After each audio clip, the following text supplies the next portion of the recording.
What's up guys, before we get into the video, I just wanted to mention we're so close to 1,000 subscribers. At the time of making this video, we're at 984, which is only 16 away. If you haven't already, let your friends know about the channel and try to get them to sub. I have a special giveaway planned for 1,000 subs, so if you're watching this and aren't subscribed, you're definitely going to want to hit that sub button and notification bell. Anyway, for today's video, I took a suggestion from my housemate and decided to show off how each counter is different. It's a simple video, but hopefully you guys learned something new from it. Enjoy!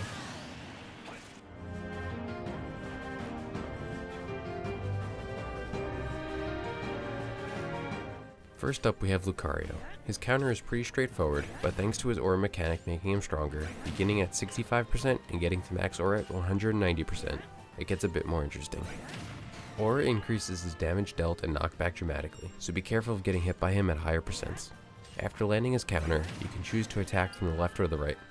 Your choice will be dependent on your location on screen, as if you choose wrong, you'll send yourself flying to the blast zone.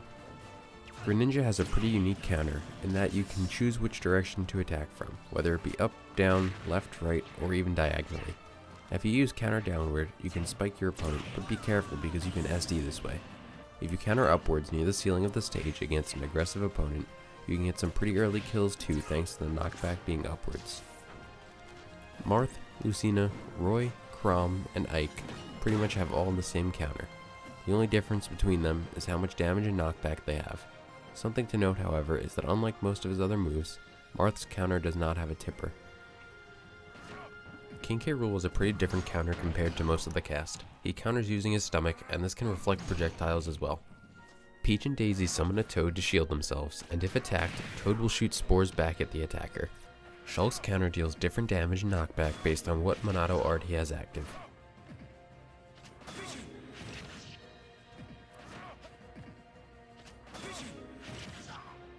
Also, if you counter, and then move your stick in the direction the attack is coming from, Shulk performs a faster, stronger counterattack.